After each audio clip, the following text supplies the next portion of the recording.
serving the Republic of the Philippines for more than 75 years. Ito po ang Presidential Broadcast Service. From the Presidential Palace, Manila, Dateline Malacañang.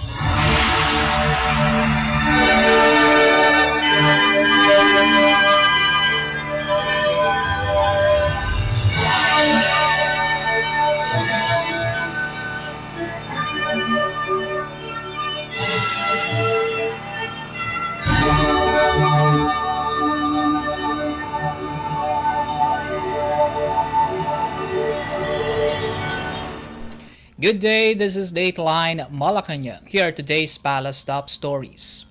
President Ferdinand R. Marcos Jr. said the government will maximize the use of new technology to ensure a stable supply of rice in the Philippines.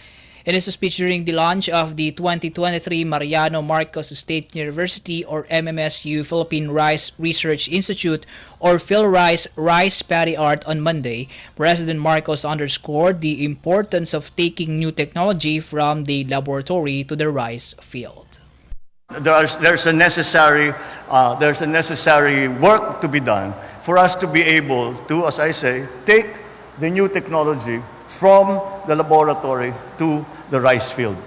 And that is where we now come in. And when I say we in terms of the Department of Agriculture. Yan ang gagawin ngayon ng DA na kukunin ng pinakamagagandang teknolohiya. Lalo ngayon, technologies become so important, the new technologies have become so important because of climate change. President Marcos said the government will develop the technologies necessary for the country's agricultural productivity, adding that it is the government's job to bring now those new products to the market. The president also cited the need to increase rice production. We have had to control the prices of rice because the markets are very volatile. So we're trying to stabilize it here in the Philippines. Production is very important. Kailangan taasan natin ang production natin. So it's correct, we have to increase our production. But we have to make sure that that increase in production redounds to the benefit of the farmer. Because it is equally important for me that the farmer makes a good living. The president graced the launch of the MMSU PhilRice Rice Paddy Art, featuring his facial image and his Bagong Pilipinas governance tagline at the sidelines of the commemoration of the 106th birth anniversary of his father, the late President Ferdinand E. Marcos Sr. in Batac City, Ilocos Norte. The rice paddy art of the MMSU PhilRice aims to pay tribute to individuals who have made significant contributions to agricultural development and nation building while showcasing innovative rice production technologies and promoting agritourism in Ilocos Norte. President Marcos cited the successful collaboration of the MMSU and PhilRice, resulting in rice production systems and technologies that can be pursued in the coming years. Meanwhile, the MMSU vowed to reinvigorate the agriculture sector by using innovative solutions in support of the Marcos administration's Food Security and Economic Recovery Program. Attended by over 5,000 students, farmers, organizations, local government units, and national government line agencies, the Rice Paddy Art launch, among other collaborative programs and activities of the university with Allies for Development, is expected to inspire more people to renew and strengthen their commitment for a food-secure Philippines.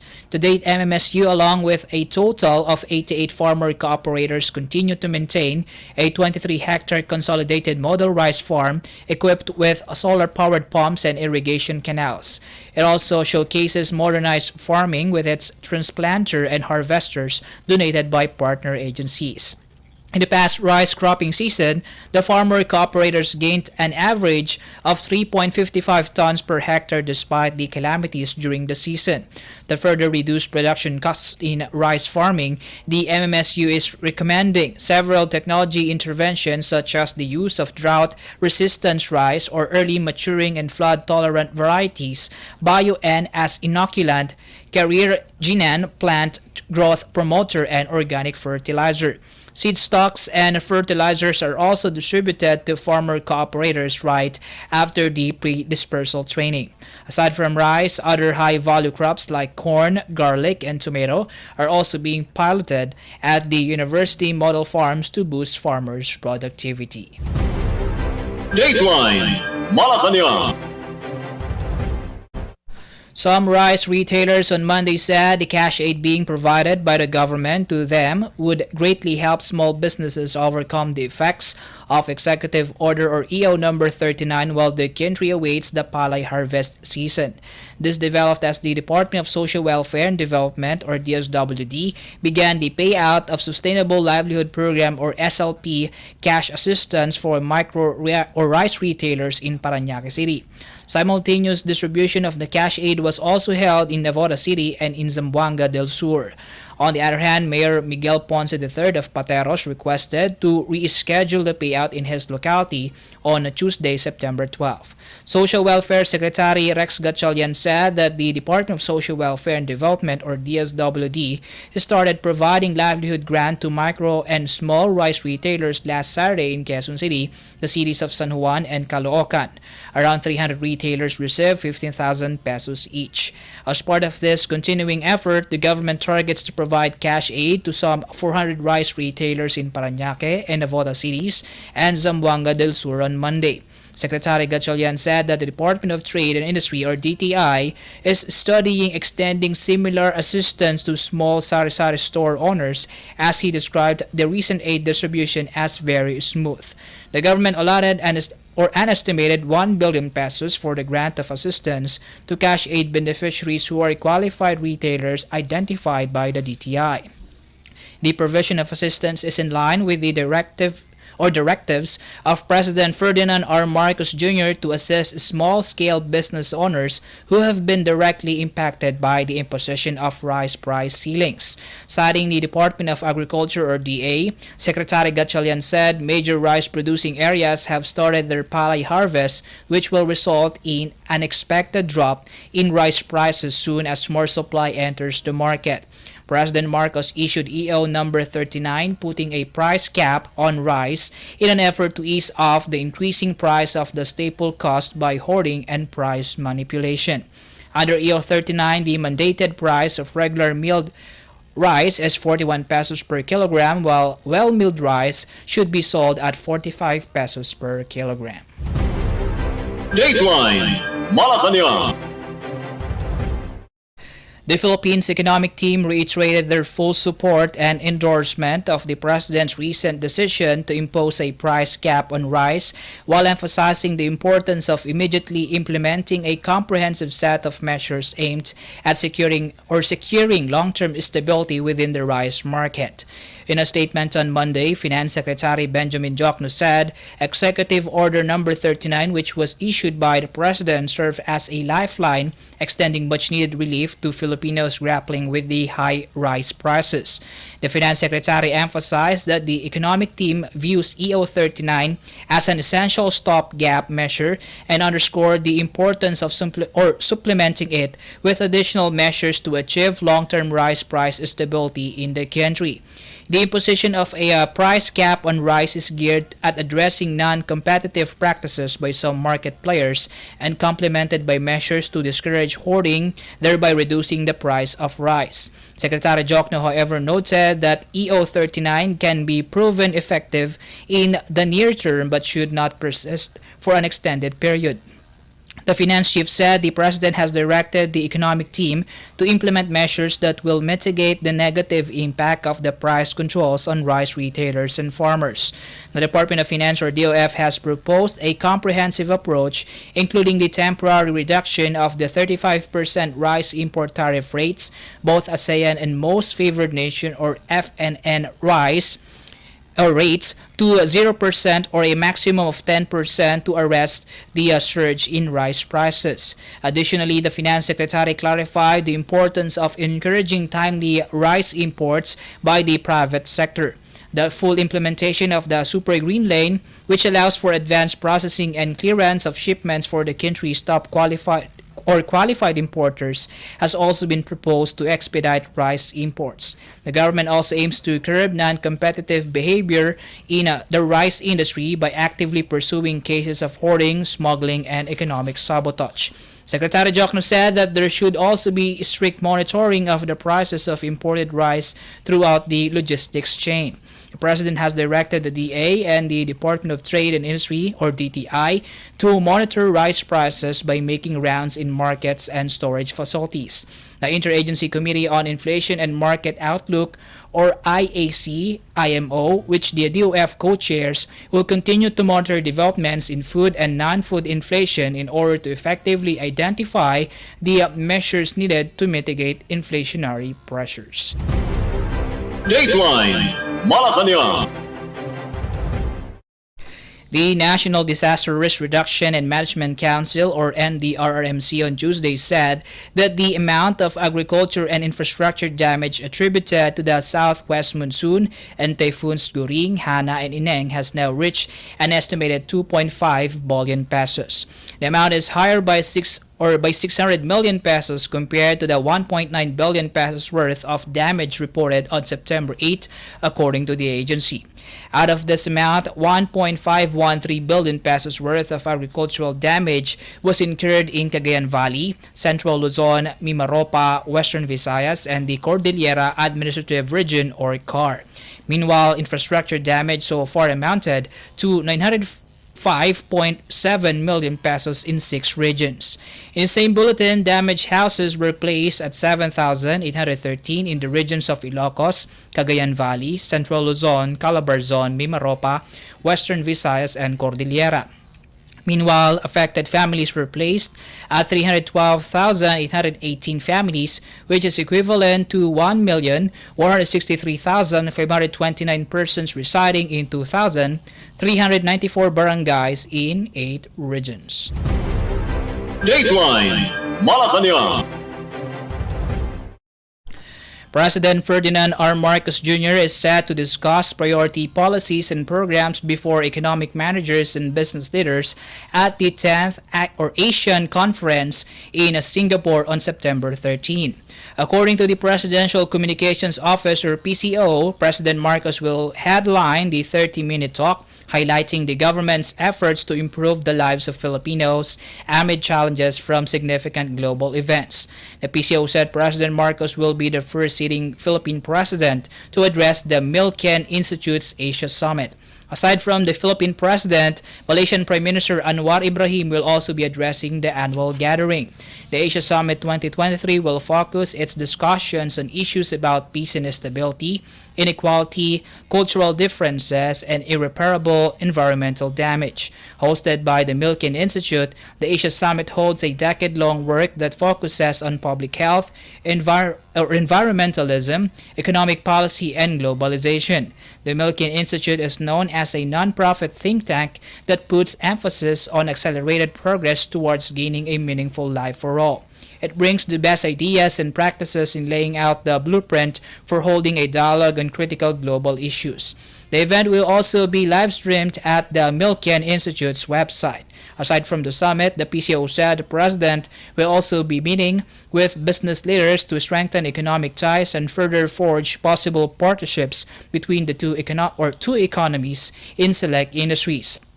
On the other hand, the President, upon the invitation of Singaporean Prime Minister Lee Hsien Loong, will attend the finals of Formula One Singapore Grand Prix 2023. Dateline Malacañang.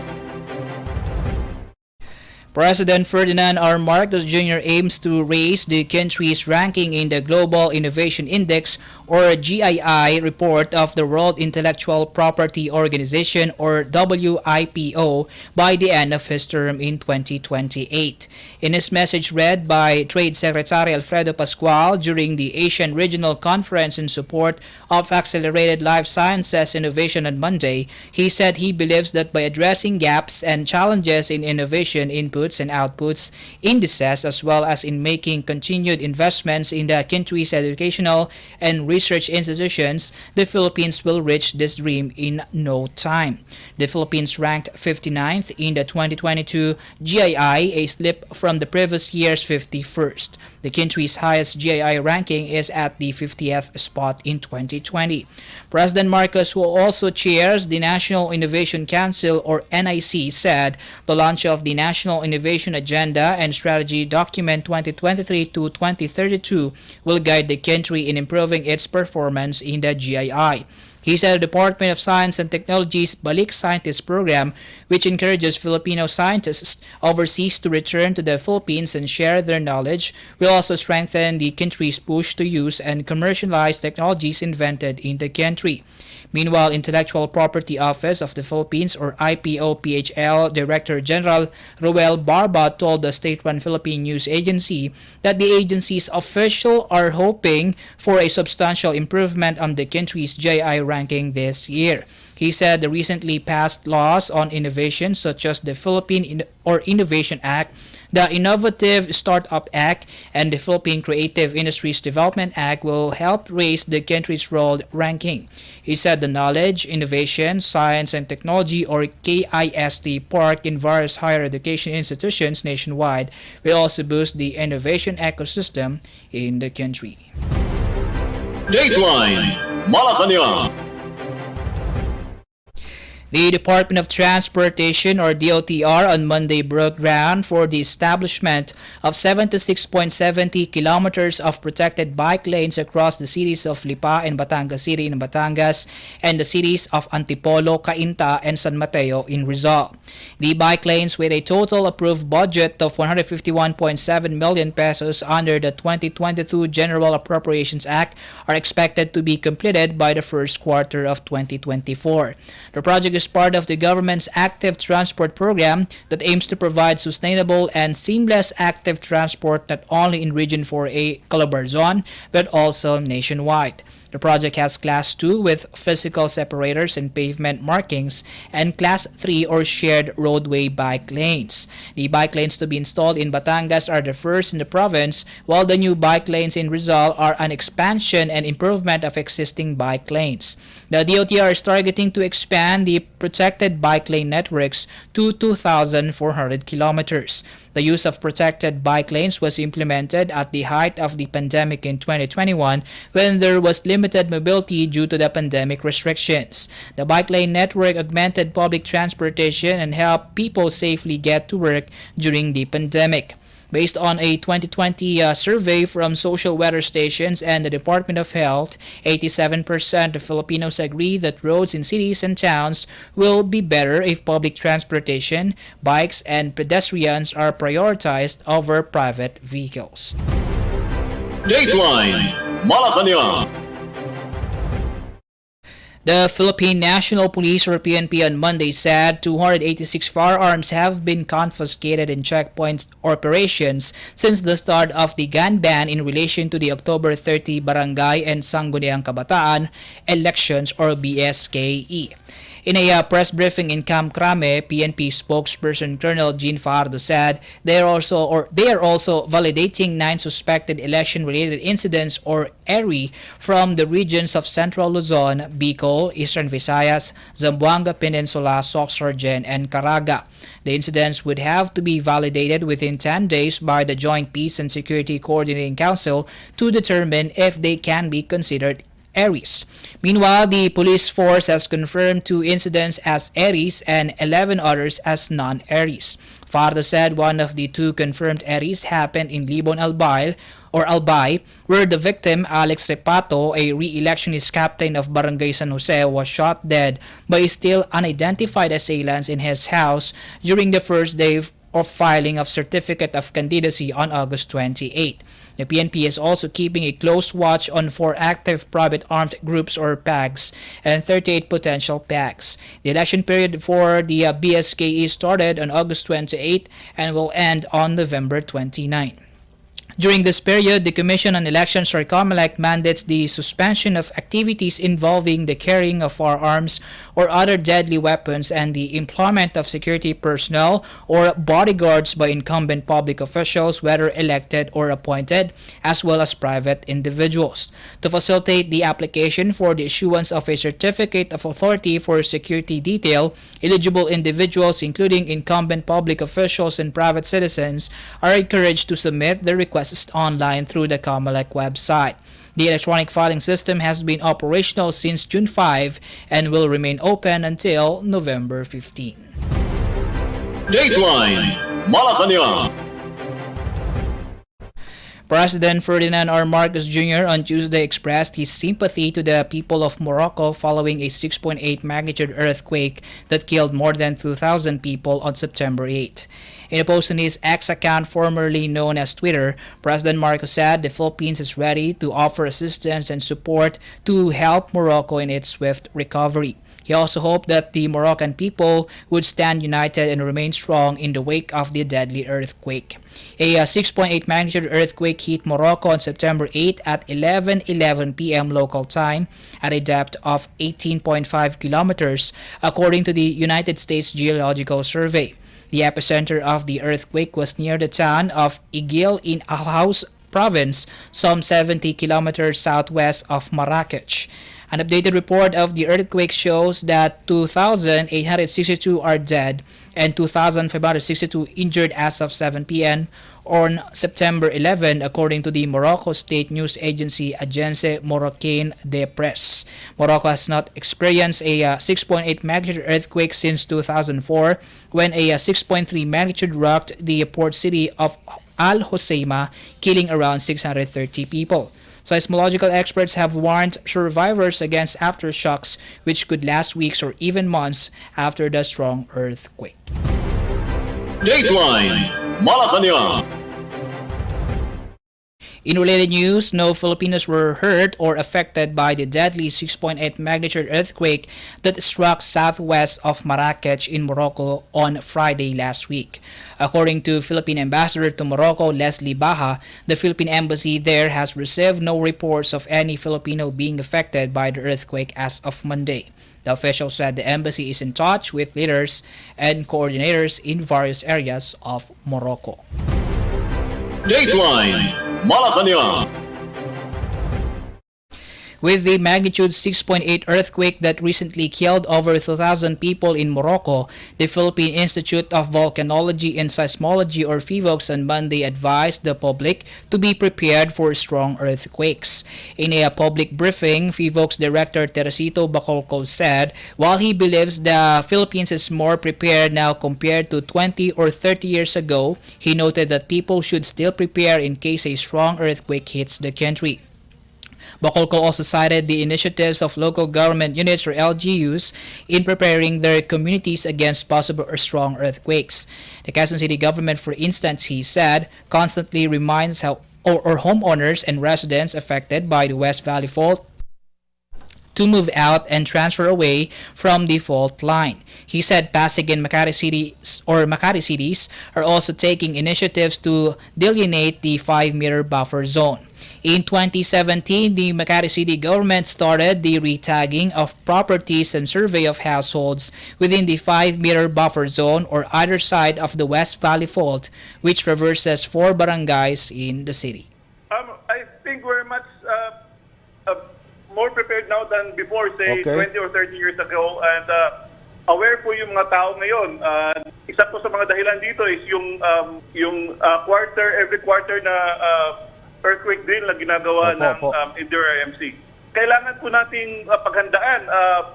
Sumunod po tayo sa building code. Make sure that we follow the minimum engineering standards. And maghanda po tayo ng mga kagamitan. Katulad po ng emergency bag. Kailangan po rin tayong sapat po tayo na pagkain that would last for at least 3 days. Dateline Malacañang.